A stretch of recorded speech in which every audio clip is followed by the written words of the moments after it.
Monday, the 6th of September. How is your day today? Happy Father's Day yesterday to all the dads out there, whether you were able to celebrate with your dad in person, celebrate with your dad far away, or have some lovely memories of your dad if they're no longer with you. I hope that you were able to have a lovely day. We had a nice day here. I cooked a lovely lunch. For my husband and the boys, and we had a really, really lovely old time. So that was what we did. And of course, it was a day off for me yesterday, which was really lovely. Sorry, I'm just madly doing this so I can show this to you. So what I thought I would do today, good morning, good to see everybody rolling in this morning.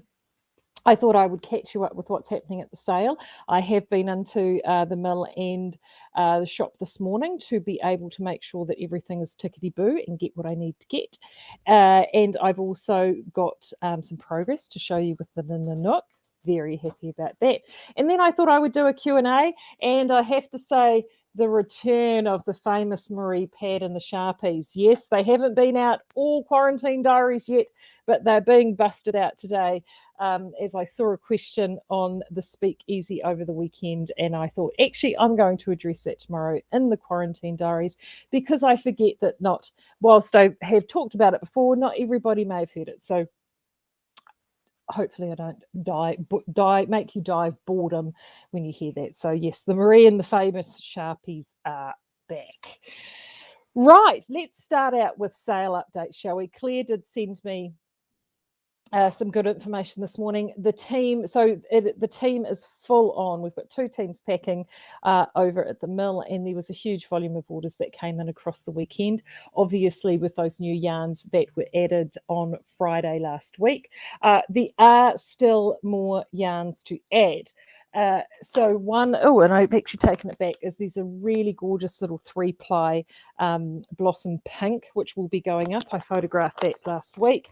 And these will be going up before the sale ends, I promise you. So I just need to get the green light from Claire when they're loaded into the back system. But the remainder of those 4 plies will go up. Now, I do have a funny feeling this one may have already been there, but I definitely know that those two haven't been loaded up yet, which is Sweet Pea and Peachy. They will be going up. I'll be getting them loaded this afternoon, and they should be live for tomorrow. Just watch out for the newsletter, because I will get that also done this afternoon, and that will have that information in it. And the other one that will be in there is we have some more of this, which is we called this winter. And what this is, some of you may have already had this and you may recognize this. What this is the Blake Mono and Orb that just the print wasn't right. So it's just the print isn't to the color standard. So it's a first grade yarn. There's nothing wrong with it. We're popping it out at a sale price, and we've got a whole batch of this. And this is gorgeous. It is so, so soft. So that will be coming, and fingers crossed, also to a Sockmatician blue as well. It is the Brucian blue, but in a solid, and that's going to be called Requiem. That's been balled this afternoon. So if I get my sticky, I'm half pie expecting Claire to do a letterbox drop for me in late this afternoon. So I might even get that one up for tomorrow as well. Fingers crossed. So there is still more yarn to be had in the sale. Oh gosh, everyone's pouring in this morning, and so good to see so many over in the US. Happy Labor Day weekend to you. I understand it's a long weekend up there. But also with the sale orders, so they've processed probably the first 30% of orders that have come in, which is still actually only within the first day and a half. So don't panic, it is coming. Now, just to explain how shipping and tracking works, because there are a number of you are new, so you've not ordered before. The way that works is, as soon as we have the order placed and it has been processed to be shipped, so that means we have sucked it out of our system and we have printed a list so we can actually pick it and pack it for you. You will get an email, a shipping email from us saying that. I know this is very confusing, but this is how the system's designed. So that tells you that the order has been sucked out by us, our packing team has it, and they're off to pick your yarn and pack it all up in a bundle ready to send.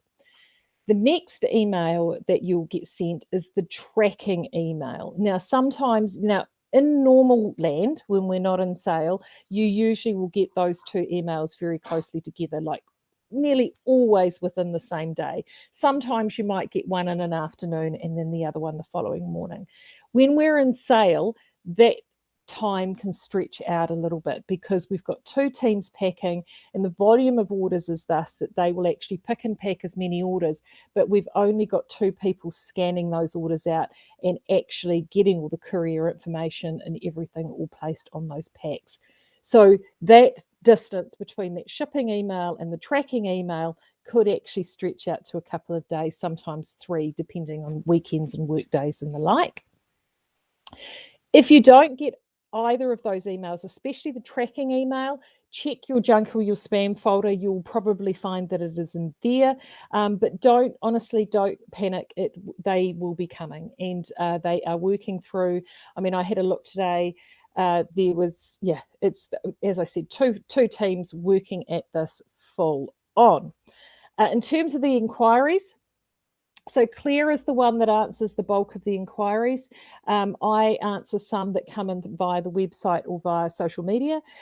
Just to let everybody know, both Claire and I have been working like some huge hours, massive hours, particularly last week. So I said to Claire on Friday, you are taking the weekend off. You've got to have a break, which she did. And I said to her, no, you're not to answer anything over the weekend. You just have to have a break. And I did the same yesterday. So please be patient with those inquiries, and because we do literally get hundreds of them. So, and a lot of them are questions that you can actually, with a little bit of research, answer yourself. And particularly too, if they're questions like, when am I likely to get my order, or things like that, we will actually skip over those and actually prioritize the inquiries that need to be answered. So it's not that we don't want to answer your inquiry, it's just that chances are that order will be out very, very soon. And in most cases, 9 times out of 10, people will send that inquiry, particularly if it's sent over a weekend when we're not delivering anyway. It will all come out in the wash within a day or two. So just be patient with us. When it comes to asking questions around how much yarn you think you might need, or a gauge question or anything like that, we do our best to get to those as quickly as we can. If you want an order quite expediently, because Claire tends to answer all her inquiries at night because she's busy doing a lot of other stuff during the day, I do it in fits and starts as I'm fitting it in and around the other blocks of work that I've got to do to keep the website and everything else running. If you want an answer more quickly, the Speakeasy is a perfect place to go. There is dozens and dozens of experts in there who are absolutely wonderful, and they will make sure that they answer those inquiries for you. And often too, they'll be able to offer you inspiration, ideas, and actually set you on the path that you need to do much, much faster than what we can actually get to you. So don't be afraid to ask a question in the Speakeasy. The community there is incredible. And I learn stuff from the community in the Speakeasy all the time. So they're almost like an incredible Skeinz hive mind. So, and I do slip past and have a little look all the time. But honestly, we're so swamped trying to keep the ship sailing in the right direction that we just don't always get there. We are a very, very small team. So that's the good thing there. Right. Okay. So, and if you've got any sort of different questions and bits and pieces here, then do pop them in the questions we'll go through. So I'm going to answer a few questions first before I launch into my Nanook. Oh, Greg, I am so glad you're here, Greg, because I'm going to answer your question this morning. You inspired this, my good man. So I am so glad to see that you're here. Right, I'm wondering, Sarah is asking, I'm wondering what is the wool of the blue cardigan is on your website. It looks like a mohair. Blue cardigan on your website. Okay, so Sarah, I'm not sure. I had no. Oh, if it's a little blue cardigan, um, that's on the slider. That is actually it was actually it's a merino yarn that we no longer make. But I think yes, you might need to be a bit more specific. Sorry, I'm not 100% certain on that.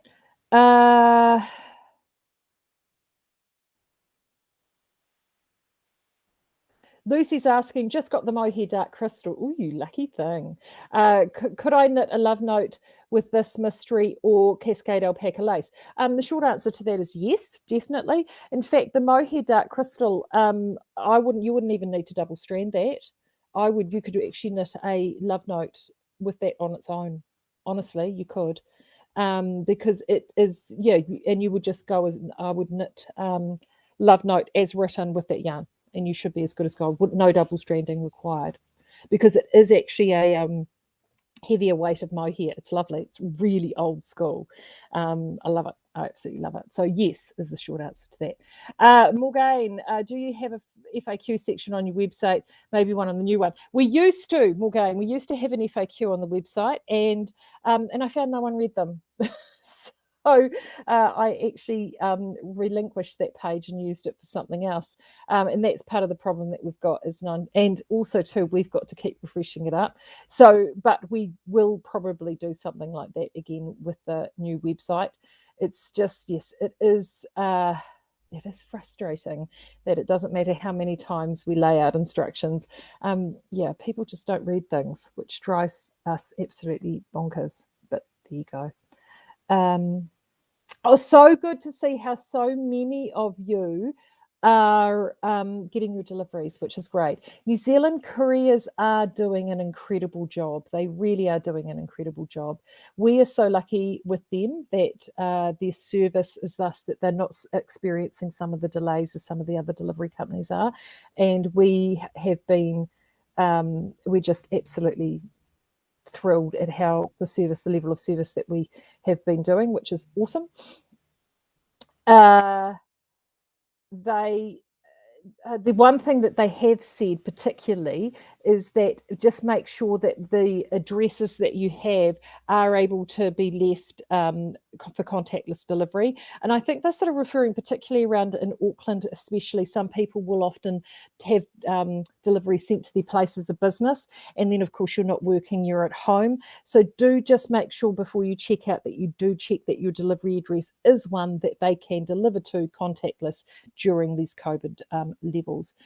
Could you put a search function in the new website? Yes, Rebecca, you do know that we have a search function in this current website, don't you? A lot of people don't realise that. In the search function, if you're actually looking at the website, and in fact, let me pull the website up and I can show you where it is. A lot of people don't realise we've got one, and in fact, the search function. I know Kathy is a dab hand at the search function because I can tell by some of the links she's put up that she's actually gone and done the link via the search. And the search function actually, this one of the things on this website that does work really, really well is the search function. So the search function, my darlings, is there we go. So the search function is right there. Can you see it right there? So if you just type in there something that you want to look at, so particularly at the moment with the sale, right? What are we up to? Something like 11 pages on the sale, and it's just nigh on impossible to go through everything or try to find what you want. Or we do have separate brand pages for multiple different things, but you want to look at everything together. So this would be a great example. So bandit yarn.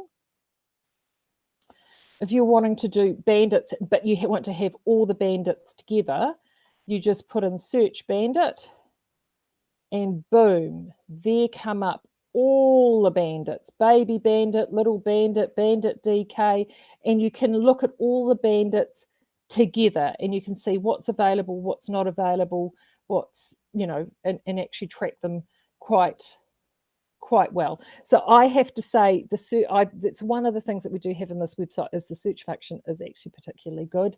Another one I know that people find really difficult to find is like needles.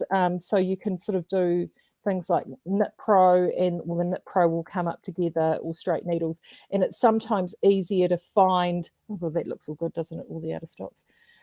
It's often easier to find things using that search function than what it actually is. Just scrolling through the tabs. So if you always get stuck, do use that search function.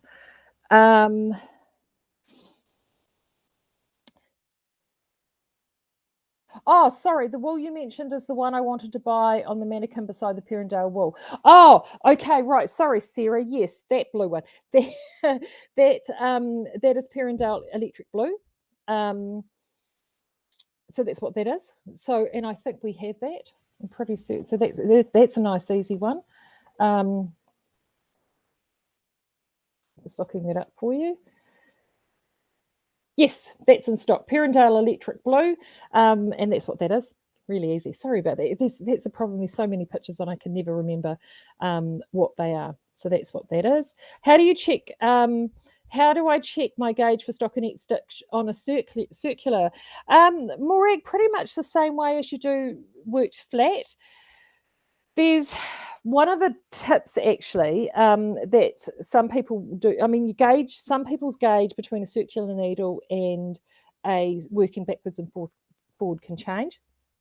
Some people find that their gauge actually gets a wee bit looser on a circular needle, which is a thing. One thing that you can do is that some people actually find, depending on how, is you can just cast on a small amount and just knit a small tube on a circular needle if you're working in the round, and then you need to be and then you can actually sort of wash and block that. That actually works quite well. Also, too, you can get, it depends.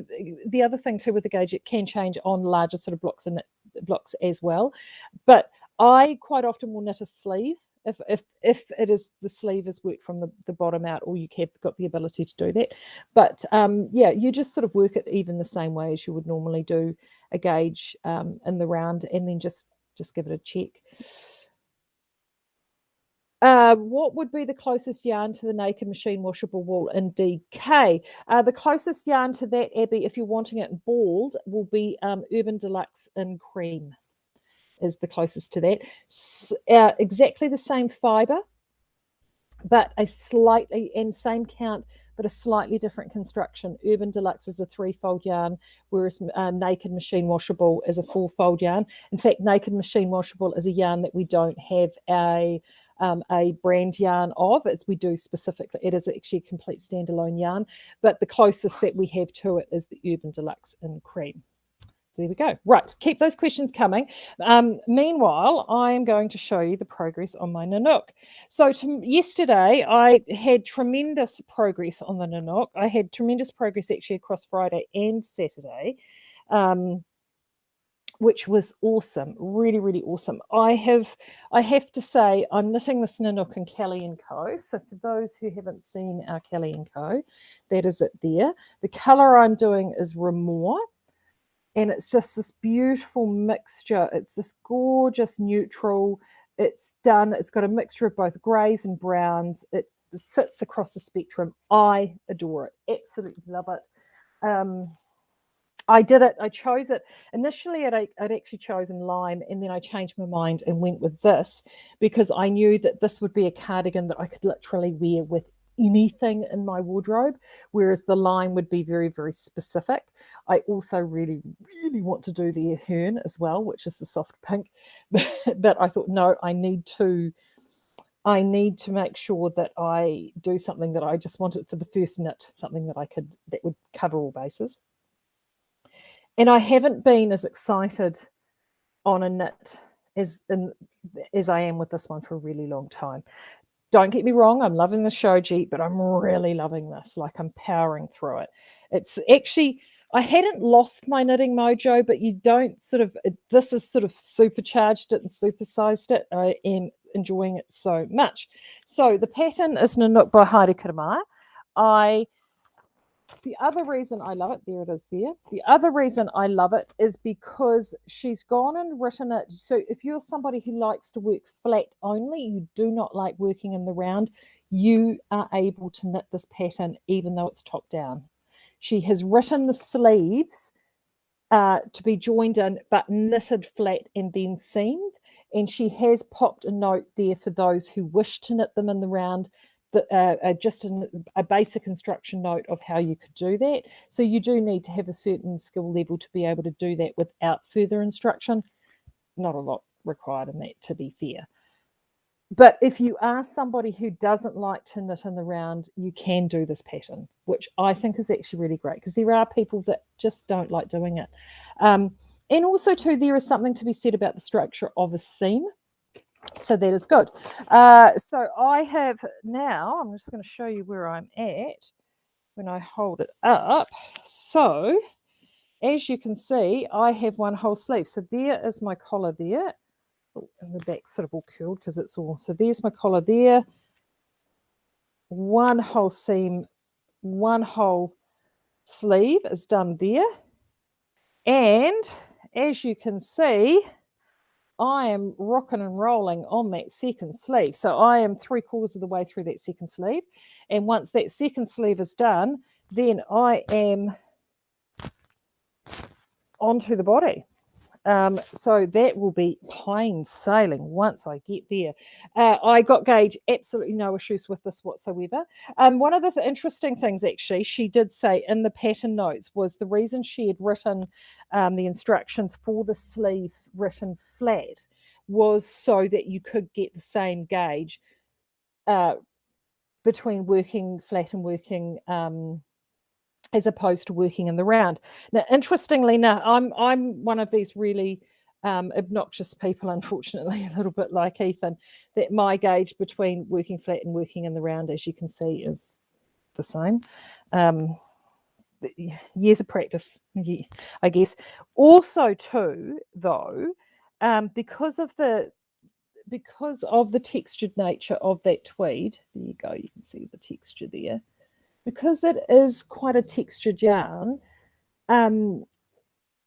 it doesn't, that gauge difference isn't as noticeable as it would be if this was on a smooth yarn. And the yarn that she initially used for this, I think, was Loft. I've got a funny feeling. Lark, sorry, Quince & Co. Lark. Which is also a semi-woolen spun yarn, but it's much smoother than this. So this is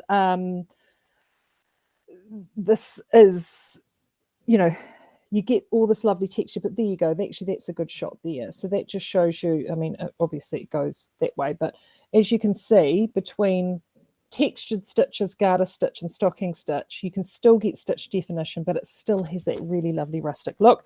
Now, unlike, if you're wondering about Kelly & Co., unlike traditional tweeds, which are generally made, so if it were an Irish tweed, it's made with Irish wool. The Scottish is made with Highland Scottish wool. It can be, if you've knitted with those before, it can be a little bit rough. This is made with New Zealand and Australian merino. This is, and I mean, this is not even blocked yet, and this already feels so lovely and soft and lush. I know the minute that I do a wet block and a soak on this, with being a woolen spun yarn, it's just going to, and it's going to be utterly glorious. I just can't wait. I'm really excited. And you're right, Guy, I am going to have it finished in no time. How's yours progressing? I know Guy's also working. He's working on Atlas by Jared Flood. And he sent me a couple of pictures, and I know it was looking great. And you were in the grainy, I think, wasn't it? That beautiful green. Beautiful. Can't wait. It is so good. And it is good to just get a project. I mean, this is the hard part with this yarn and this project, is I just can't put this sucker down, like I really should be doing other work and all I want to do is knit, and I haven't had that feeling for a while.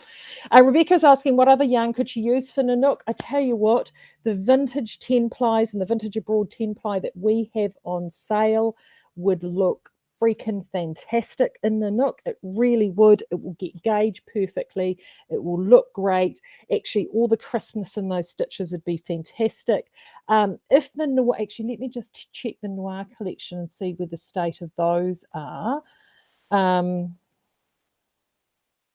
Because they if they are still available with that little bit of extra grain in there. Oh, yes, they are. So Bogart's still available, Bergman's still available. Yes, so the only Brando 10 packs are out and Munro 10 packs. Oh, actually, now I say that, but they could potentially be coming back in because we did pick more stock up today. But the the Noir collection would look incredible and Nanook. It'd look really, really, really good. Oh, very good. Guys just saying 2 sleeves done, just working out the band of the body. Oh, send me pickies. That'll be so good. What do you think the pilling will be like on the Kelly & Co? Michelle is asking. Actually, that's a really good question, Michelle. And to be honest with you, so often you can get a handle on how you think pilling is going to go when you're actually working and knitting with it because of the nature of the way that this is spun. So it almost has, because woolen spun is a very, very short fibre process, which could almost look partially felted, even though it's not felted. So far, just working with it and picking it up and putting it down, as you can see, there's like no fuzzies and fluffles there. The one thing I do know with this is that treating it for pilling a sweater stone is going to be the way to go on this. I would say, because it would just scuff them and fluff them up and pick them up beautifully. And I think Libby did a fantastic, I haven't yet watched it, I just saw it come through briefly. Oh, you're right there, Reno. Depilling episode, and I'm actually going to have a look at that because, oh, sorry, you can laugh. I've got the yarn sitting on the bed, and the dog's cuddling up next to the yarn. Bless his heart. He loves yarn. Okay, very good. Yes, so I think that would work quite well, but I think it's actually going to wear all right. I mean, I'll know fully once I've finished it and got on, but so far, so good. I think it will be not too bad, actually, on the pilling stakes. So we'll see how we go. Yeah, Kathy's just saying she started her Nil Chicks want showing the Vanitas stash. That would be gorgeous. And you just can't put it down. It is. That's just it. It is when you get a yarn that you're I haven't been this giddy about a yarn in such a long time. It's so good. Right. Greg.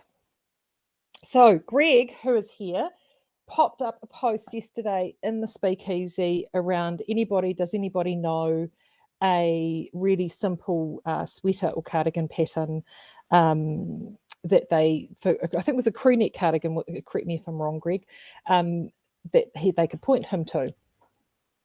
Now, one of the things that I would definitely say with it, and I did mention it in the comments, is something like that is actually really, really, really easy to do yourself, particularly if it's a crew neck and a drop shoulder.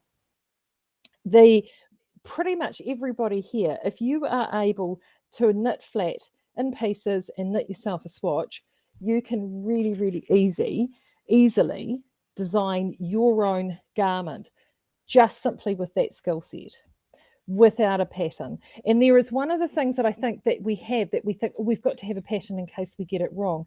Actually, no, you don't.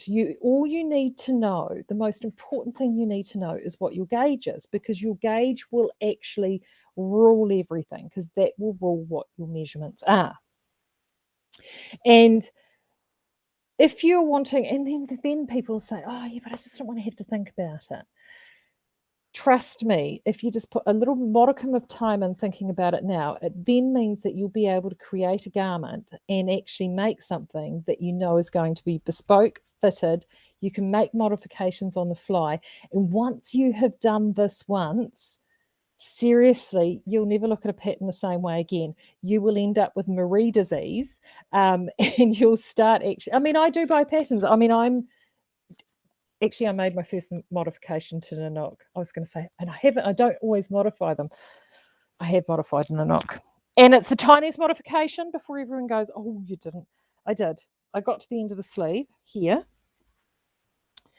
And she cast off the sleeve in the 1x1 rib using the same needle.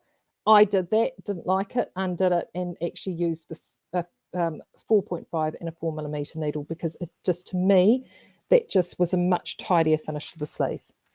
So yes, I did make a modification. But once you've done this, you will then completely get the hang of doing these modifications, and you will look at things. You will look at things completely differently. Angela, I am not using Malone. I'm using Ramor, which is Ramor.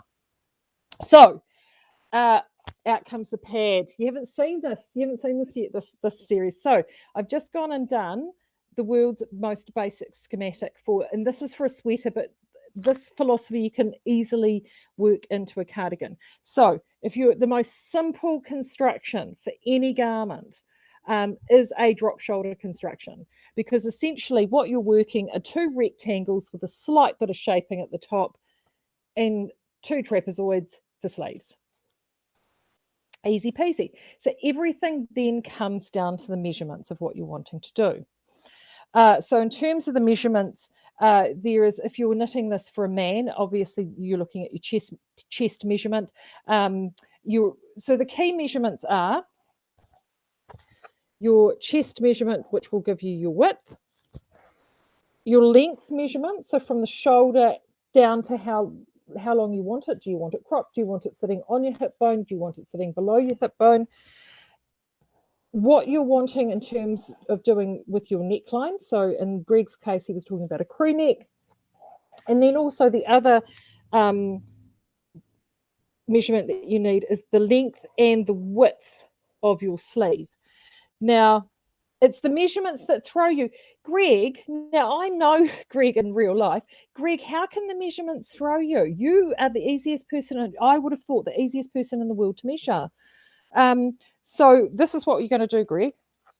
This is what we're going to do. I want you to take your chest measurement, and you're going to pop your chest measurement in there.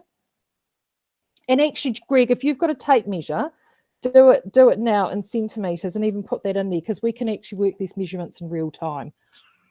I've got my calculator, so this is good. So you do your chest measurement. And then obviously you have the full circumference of the chest measurement. And when it comes to doing your garment, you're going to divide that in two, right? So you let me know what that is. And then the other measurement that I want you to take is how far down you want this to go. Now, one of the easiest ways for you to do this potentially, Greg, instead of you trying to get a tape measure from your shoulder down to your hip bone, is if you've got a sweater or a cardigan that you already love. Okay, and you can even do that with the chest measurement. And I saw that you had a sweater that you just finished with homespun recently that looked absolutely perfect on you. So if you measure the chest on that sweater plus the length on that sweater, if that's what you're happy with, that will be absolutely perfect. I think that's a really good way to go. In terms of, there we go, 39 centimeters. Is that just across, is that halvesies? That would be halvesies, Greg, yes? Not full circumference? I'm just checking. He'll come back with that.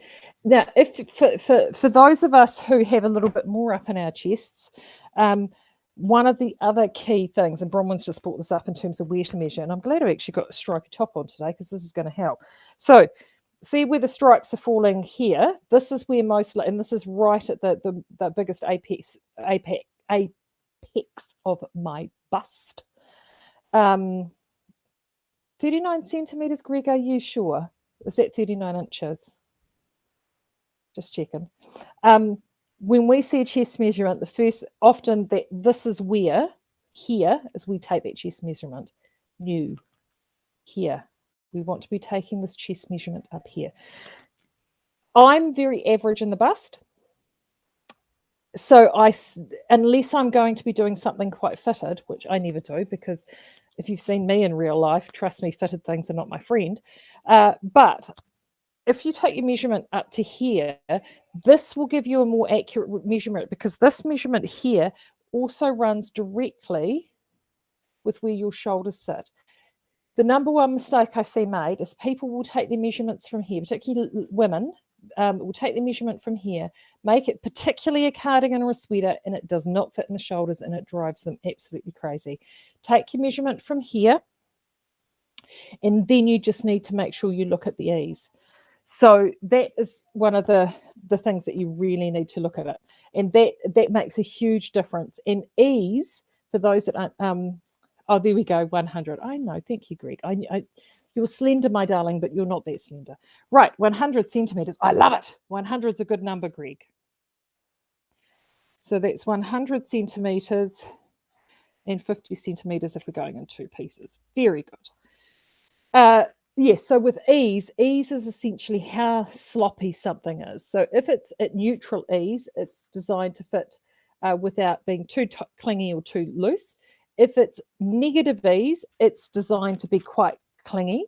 If it's positive ease, that gives you how much extra room that you've got in there. So don't also think that more positive ease is a good thing. Often more positive ease can be less flattering than less ease, but that's a conversation, I think, for another whole discussion. Right, let's get back to Greg's sweater.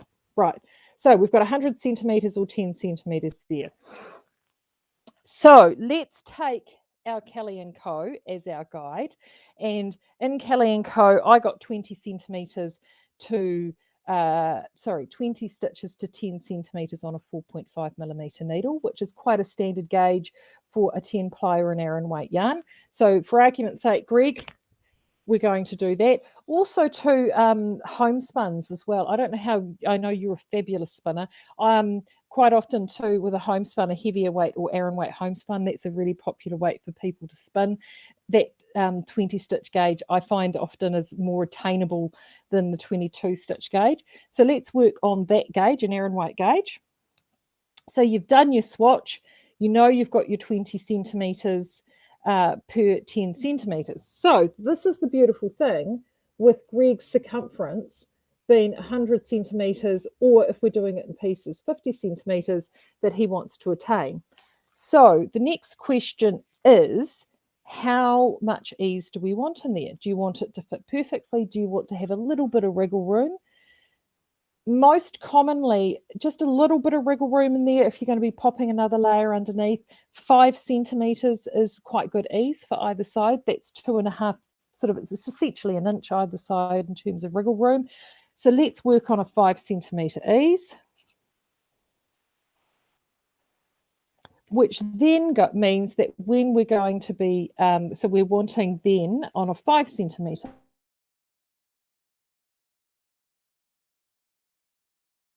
so that's 105 and or 52.5 centimetres if we're going halvesies either side. Sure, this is the easy part. So in here, I've gone and popped this nice little formula, and it's G times 0.1 M equals stitches to cast on. So what that means is your gauge times 0.1.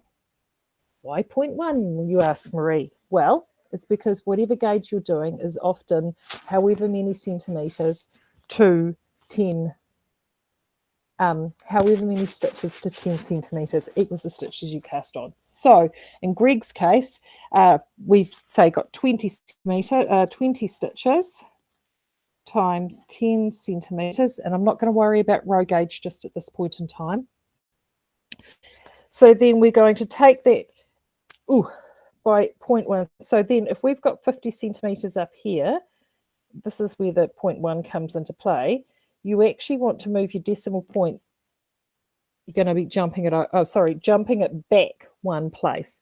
Don't panic about that too much, but it's like there are 5 lots into 10 centimetres. That's where the 0.1 comes in. So 20 centimetres times 5 is going to give you 100 stitches, plus you want to add your ease in there. So at your ease, that's 2.5 centimetres ease. So then that I would throw in an extra 5 stitches to cover that off. So then your cast on is 105 stitches or thereabouts across the bottom. Now, this number at the bottom here, Greg, can change depending on how you want to design your ribbing at the bottom.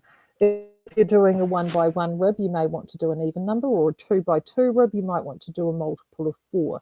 If you're changing and you're doing a, 2 by 1 or 3 by 2, or however that may be, you work in the level of maths base as close around to that number as you possibly can get. But that's your guide, 105. So it could be 104, it could be 106.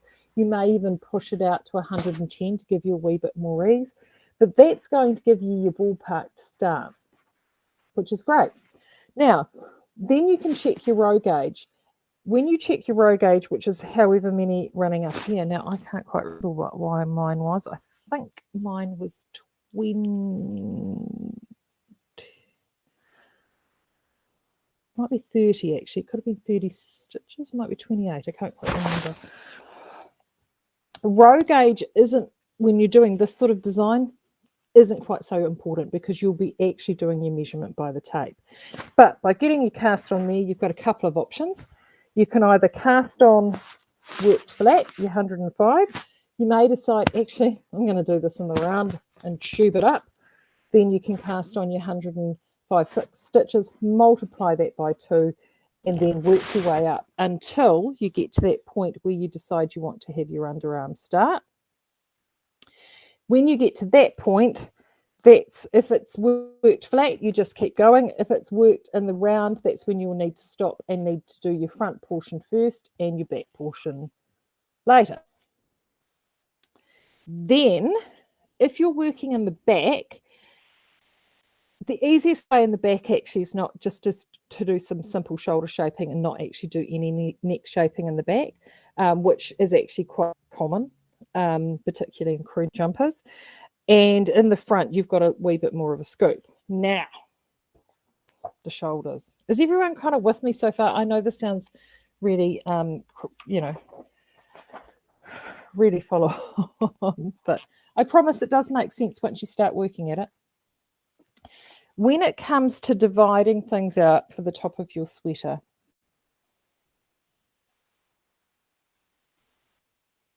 I'm just doing you a bigger image. So there is the top of your sweater there. The ratio I like to work with is actually bigger. Back in the day, the ratio they often would work with across the top of the sweater is they used to work things and they'd go 1/4, 1/2, 1/4. But how many of you remember the necklines? The necks on a lot of those jumpers were quite tight, whereas now we tend to find that we prefer a neckline that's a little bit more relaxed. I'm glad I'm saying it's logic. So I like to personally work on a ratio like of this. And I've probably not drawn this to the ratio, but that's okay.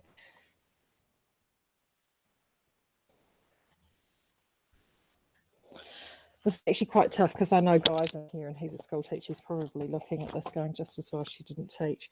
Right. So I like to work on a 1/3, 1/3, 1/3 ratio. I find that thirds work quite well. That gives you enough room for your neck. You've still got enough room for your shoulders. And you're also dividing everything by 0.33. So if you're needing to do a stitch here or there, you can add it in the middle. So how does that look in real terms, in terms of Greg's jumper? This is where I'm going to have to get the calculator out. So we've worked on 105 stitches. We've decided, and we're going up. So we go 105 divided by 0.33. No, we're not going to do that, Maree. We're going to multiply it by 0.33. There we go. And that gives us 34.65. So what I would be inclined to do is I would go 35 stitches each for the shoulders, which gives us 70 stitches, and then 20, and then that should give you,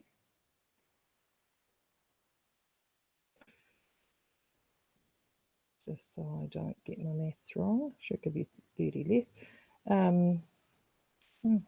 70 equals, 35 stitches left. So there you go, 1/3, 1/3, 1/3. Don't you love it? Isn't maths a really cool thing? Okay, So that has given you your ratios. So when it comes to doing your shoulders in the back, you are wanting to put in a little bit of shoulder shaping in there. So this is the way I find works quite well. Is you've got, again, two options. You can actually divide that shaping over, say, a very subtle shaping could be over 2 sets of decreases, or even, again, 3 sets of decreases I find also works really well. So when you're working 3 sets of decreases over that shaping, you tend to work the decreases on a right side row. So that means that you need to also be working this over 6 rows. So, okay, so you start the shaping 6 rows before you get to the point up to here. Okay, so when you're doing that, you then need to divide that 35 into 3, which then, of course, gives you, I would be inclined to go 12, 12, 11, because it's 35. So then I would go 12, 12. So what you're then doing is on your first row, you're going to decrease, you're going to cast off 12 stitches, then you're going to work to the end, wrong sew back, next row round, cast off another 12 stitches, work to the end of the row, work back, and then your final row, cast off the final remaining 11 stitches, and then work across the rest of your row and work back. And then you do the same in reverse here. So then that gives you your shaping across there. Nice and simple, right? In terms of the back, what you can do in the back is you can just leave that flat if you wish. And then you can just pick your stitches up at the top and actually have however you choose to do your neckline, whether it be ribbing or what have you. Most often you're only doing a short little ribbing and it can just sit up and around to the back. And I'll show you what that looks like, because I'm not just going to show you with a pad. I put my money where my mouth is, and I have done this in real life. And this is it here. This is a jumper that I knit for my husband. Okay, it was before children. So, and our oldest is 15. So this gives you an idea of how long ago it is. And this is the back, is exactly that. So this is, as you can see, a crew neck. And that's exactly what I've gone and done. So on the crew neck, I'd picked up the stitches in the broken rib that I was using. And what I did, oh, that's right. Oh gosh, I forgot I did that. Huh. Things you remember. So I probably did. I would have knitted this about 17 or 18 years ago. So I did broken rib across the top. And then what I did is I finished it with stocking stitch.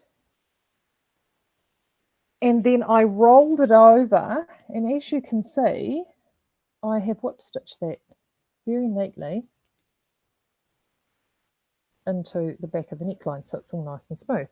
But in terms of that shaping, there is no shaping there. So literally, there's the shoulder shaping there, like I talked about, into the 3s, and that literally straight across the top. There isn't any shaping there at all. It looks like it's shaped, but it's just with the years of wear.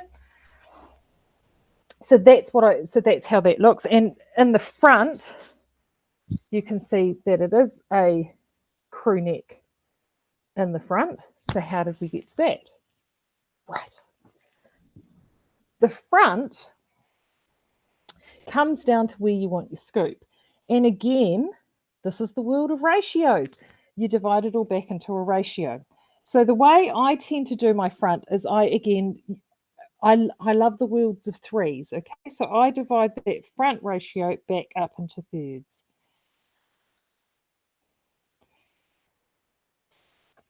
So we're back to our 35 stitches. So let's go and take those two, and we already know we've got 12, 12, and 11 over here. So this is how we're going to divide it up.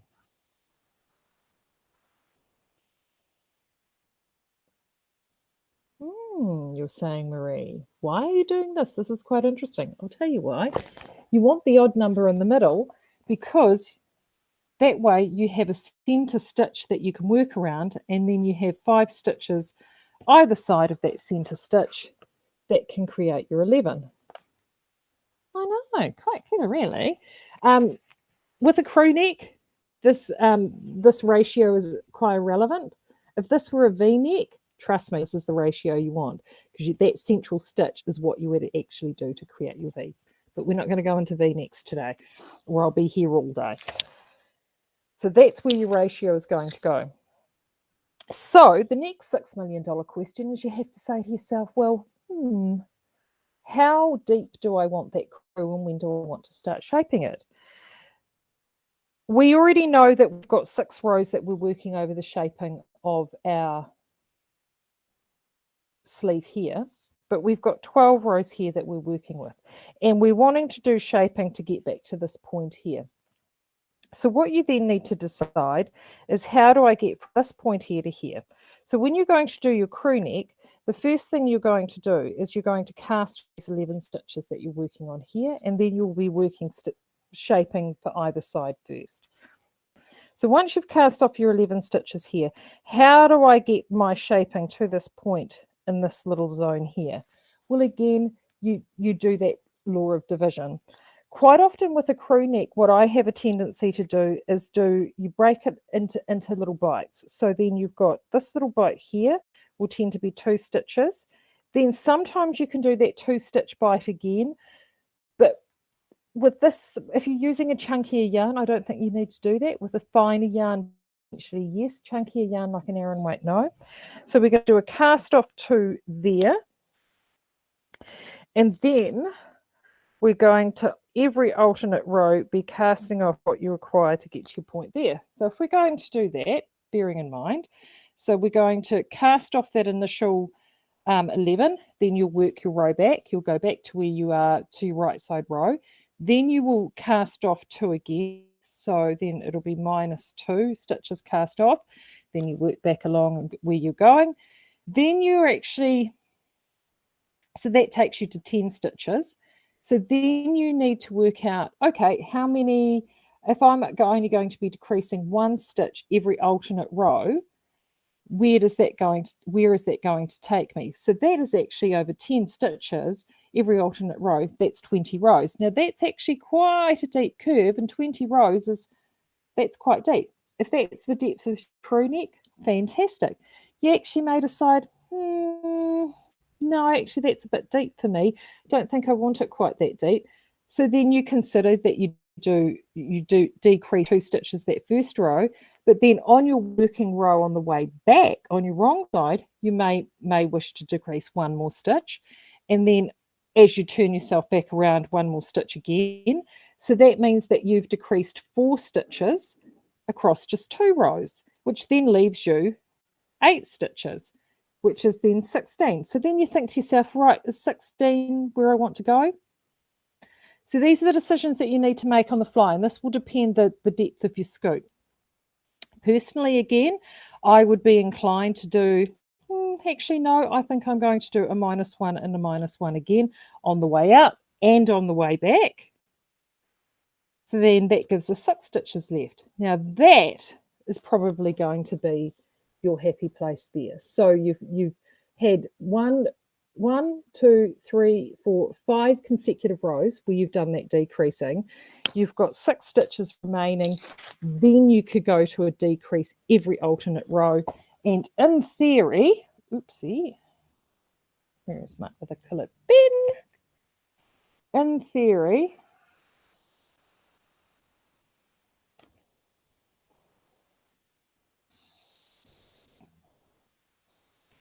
you should have a scoop that gives you that lovely arch there, because and then you head up in that direction with those final 6 stitches.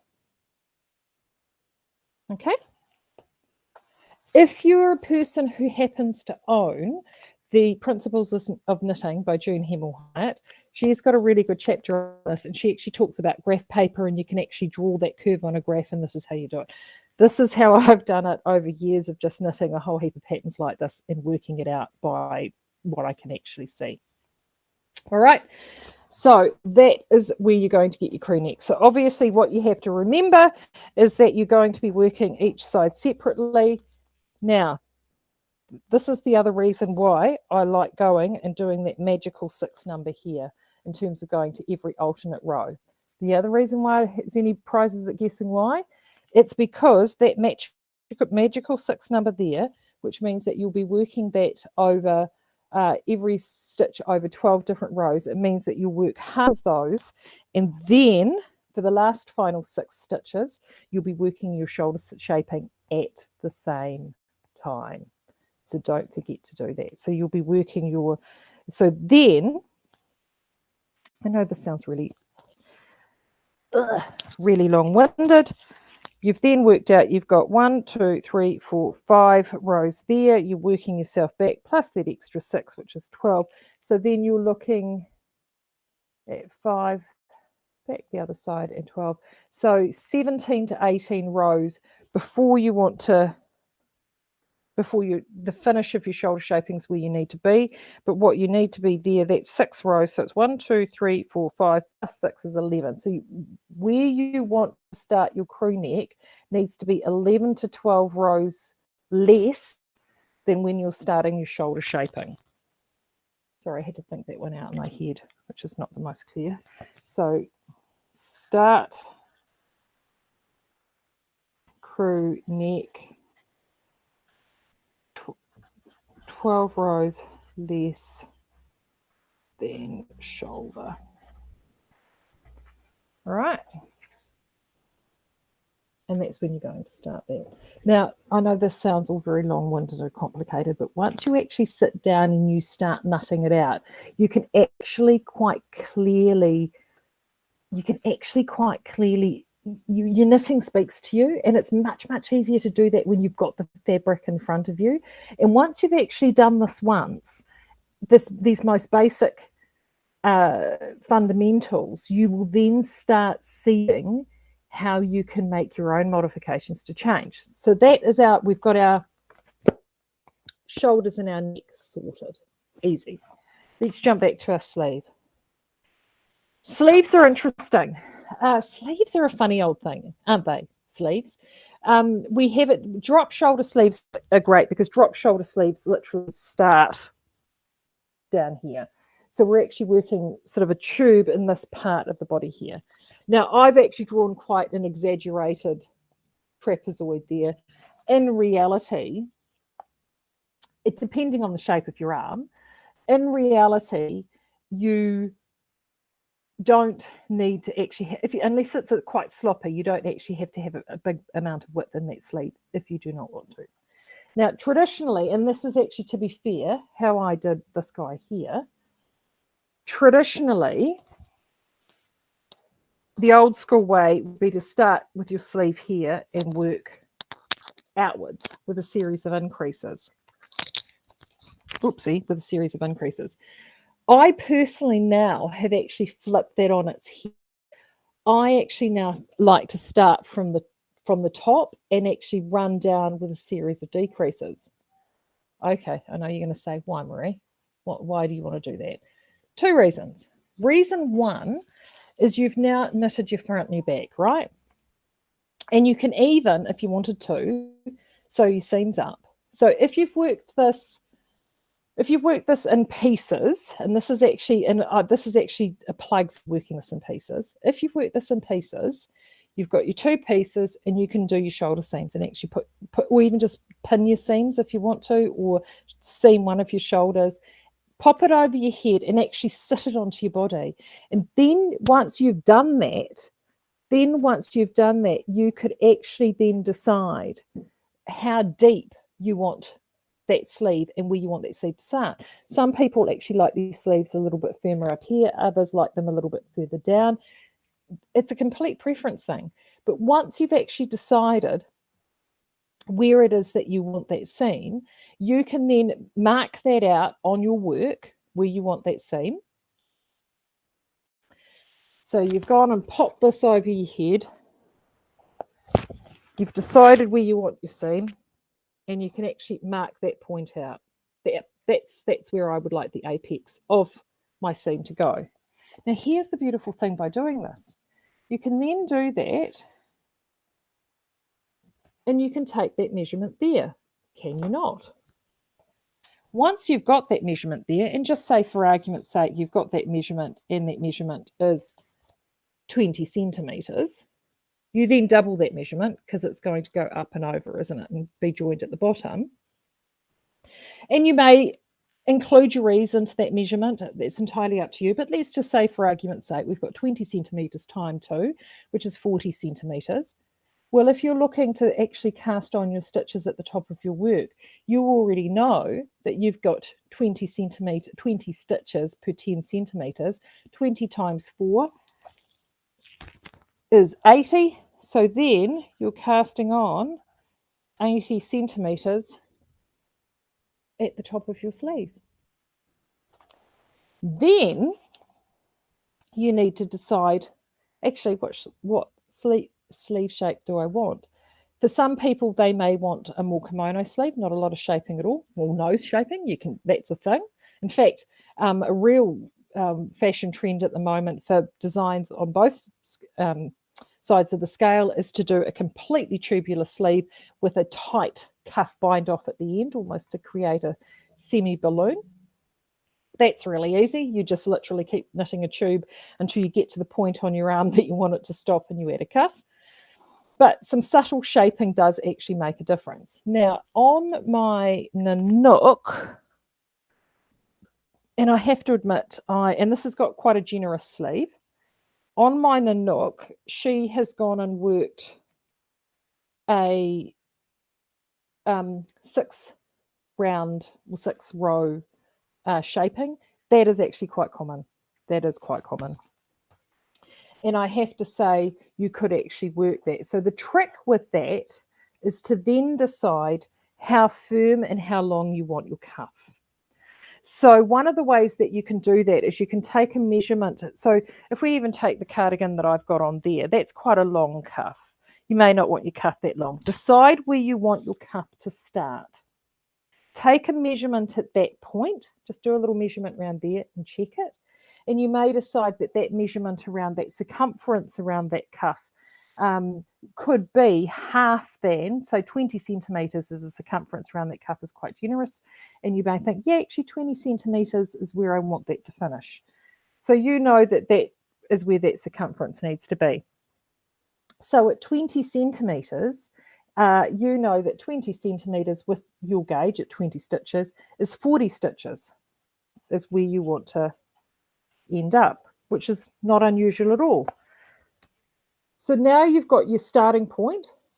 That's your finishing point. That's where you know you need to end up to be. And that would be actually about right. I'm on my one, because that's a very generous sleeve. That's it's 48 stitches is where that one's ending up. So for argument's sake, 40 is definitely in the zone.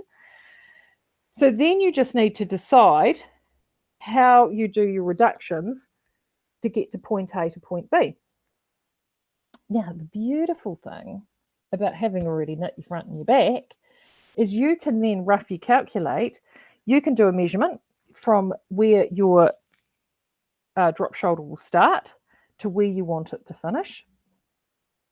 And then you can actually apply that measurement across to your garment to see how many rows, this is where the row gauge comes in, how many rows that includes. And that you could actually do quite an exact measurement of how many rows you will need to do to get to halve your number of stitches from there to there.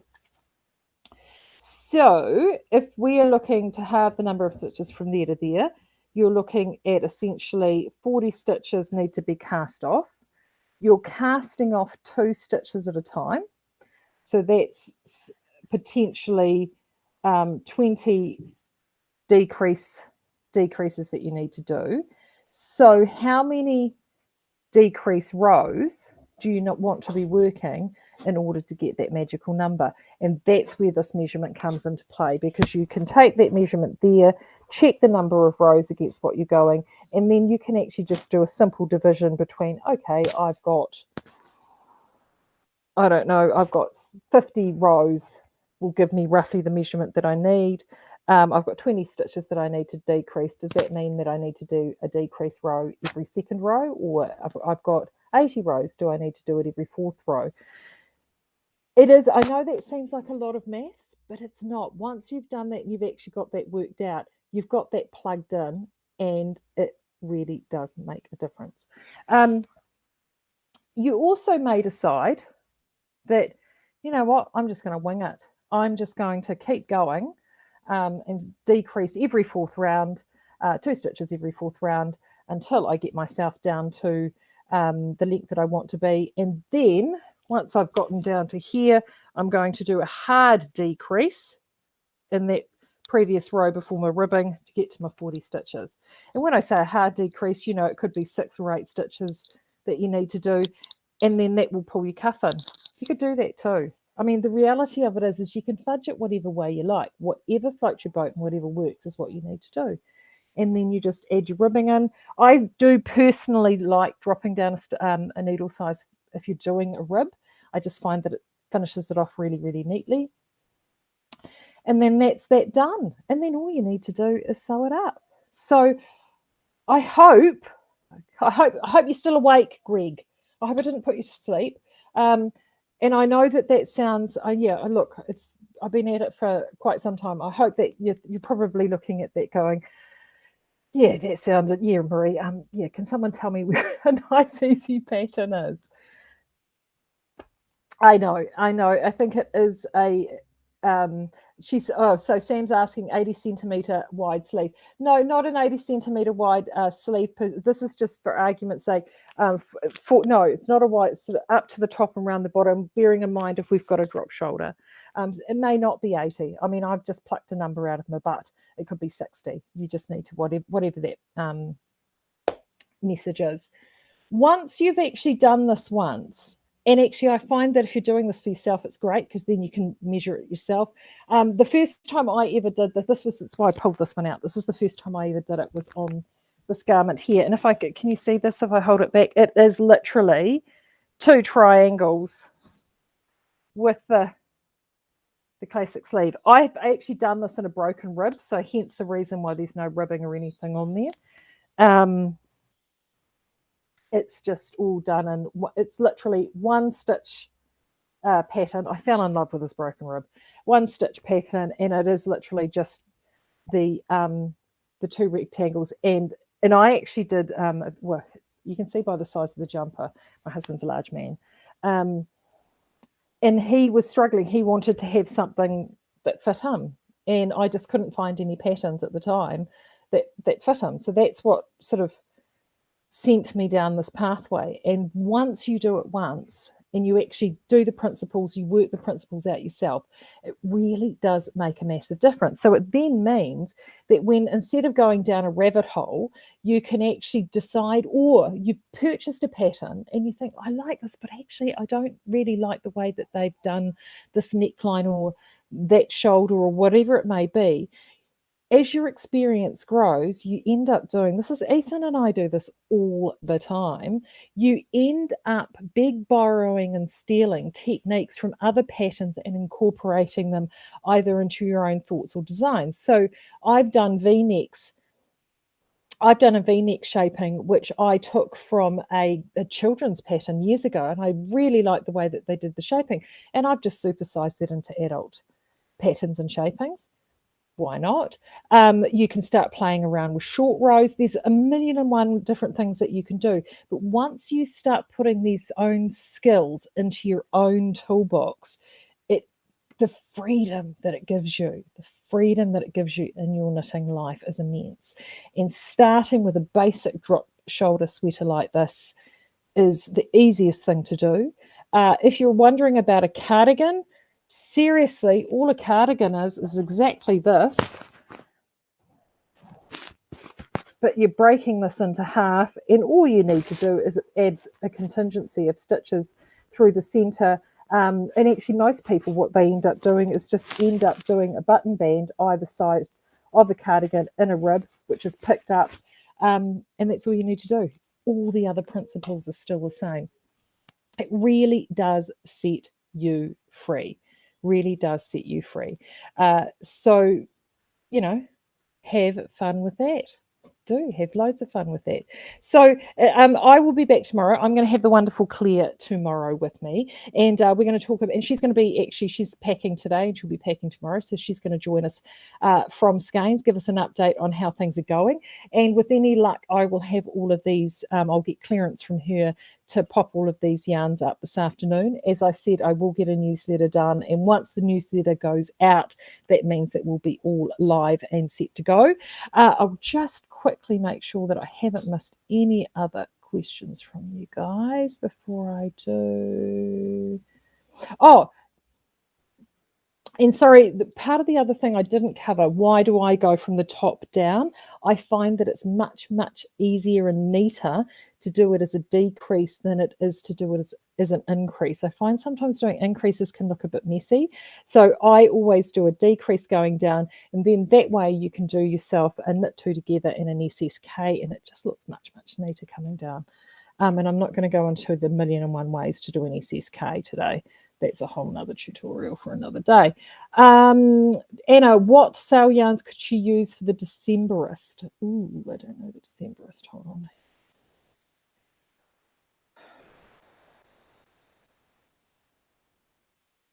I'm just looking that up, Anna.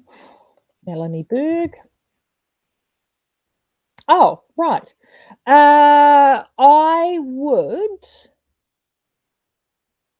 You know what I would do for that, Melanie? I would be looking at either two strands of DK or two strands of 10-ply double-stranded together, work together. So either the vintage, any of the vintages. If you wanted to do a little bit of fluffles, actually, one of those any of the vintage DK or vintage 10-ply with the Whisper DK would look amazing. I think that would look really cool. So that's what I would do for that. It would look pretty mighty fine. All right, guys. Thank you so much for being with me today. I will see you again tomorrow with Claire.